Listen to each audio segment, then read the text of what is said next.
Griežtėjantys aplinkosauginiai reikalavimai, brangstantys gamtos ištekliai, populiarėjantys ekologiški produktai bei aplinką tausojantis gyvenimo būdas verčia verslą pasitelkti žaliąsias inovacijas, užtikrinančias ne tik darną su aplinka, bet ir konkurencingumą. Verslo inovacijos į žaliąsias technologijas suteikia įvairiopos naudos. Inovacijos leidžia sumažinti žaliavų naudojimą, energijos kiekį, optimizuoti gamybos procesus ir mažinti aplinkos taršą.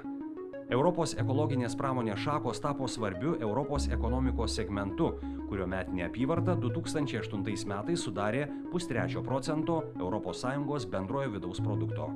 Lietuvoje eko-inovacijos plačiai taikomos tvariose statybose, atsinaujinančiuose energijos ištekliuose ir ekologinėje žemdirbystėje bei gyvulininkystėje.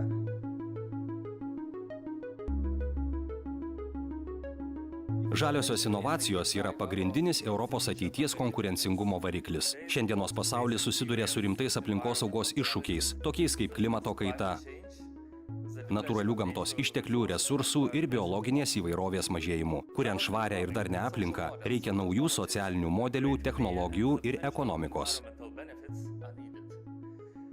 Šiame kontekste Europai reikia daryti daugiau su mažiau, maksimizuojant visų gamybos lygių efektyvumą. Remdamos naujus procesus, technologijas ir paslaugas, kurios daro verslą aplinkai draugiškesniu, žaliosios inovacijos padeda Europai optimizuoti jos augimo potencialą, sprendžiant bendras problemas.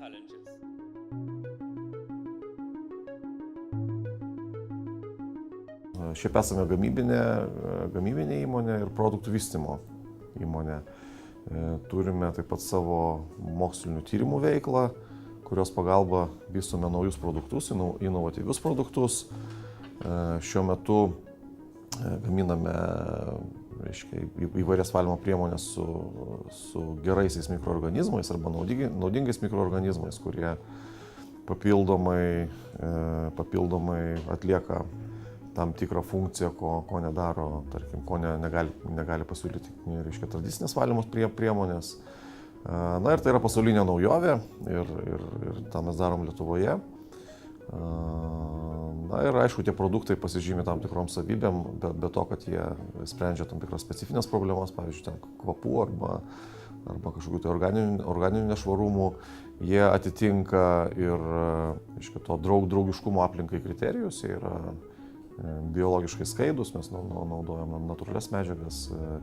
Jų ta cheminė koncentracija yra gerokai mažesnė negu konkurentų produktuose. Iš tiesų naudojamės parama įrengiant mūsų nuosavą mikrobiologinę laboratoriją, kurios pagalba mes galėsime toliau vykdyti tyrimus ir vystyti naujus pažangius, draugiškus aplinkai produktus. Kita vertus, mes taip pat gaunamą paramą, aišku, turim prisidėti ir savais įmonės pinigais, atlikti mokslinius tyrimus. Tai naudojamės tiek ir inočekiais, taip pat turime vieną europinį projektą, kurį kartu vykdome mokslinius tyrimus kartu su Kauno technologijos universitetu ir taip šita parama yra atėjusi per MITą ir irgi įgalina mus, tarkim, formuluoti užduotis ir atlikti tyrimus, kurių be paramos mums būtų sunku turbūt atlikti, nes jie ir kainuoja, ir reikia akademinės bendruomenės prisidėjimo, ir reikia infrastruktūros tam tikros, ir kaip žinia, moksliniai tyrimai yra brangus dalykas. Ir tokiom nedidelėm jaunom kompanijom kaip mūsų, iš tiesų tos priemonės, kurios ateina per MITą, yra labai svarbu ir jos tiesiog padeda realizuoti tokius inovatyvius produktus, inovatyvų požiūrį.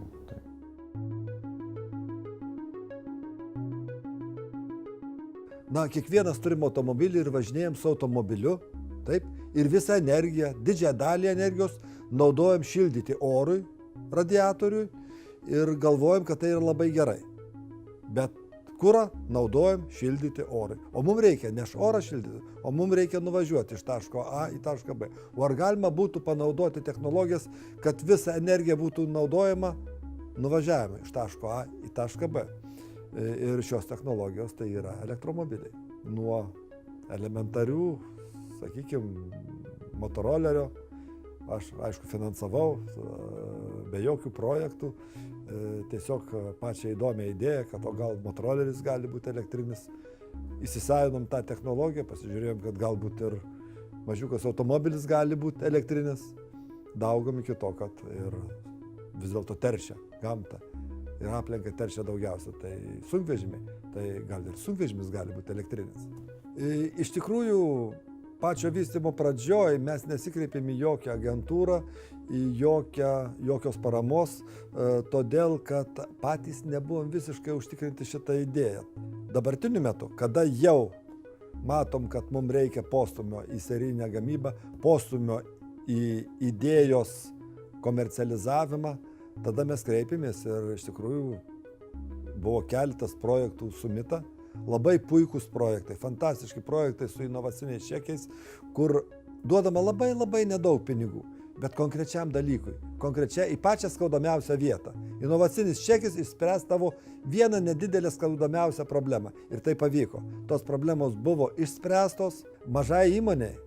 Tokia, aš laikau, kad nedidelė ta mūsų įmonė, iš tikrųjų, europiniu mastu tai iš vis labai maža.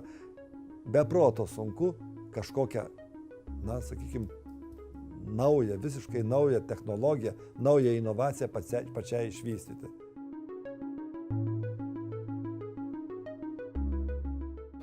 Čia matome įkrovimo stotelę, kuri atitinka naujausius Europos standartus ir gali krauti bet kokį Europoje ir kitam pasaulio krašte pagamintą elektromobilį nuo 2012 metų. Čia matome dar senesnį variantą, tačiau naujesniam variante užtenka prabraukti kortelę ir yra vykdoma vartotojo autentifikacija.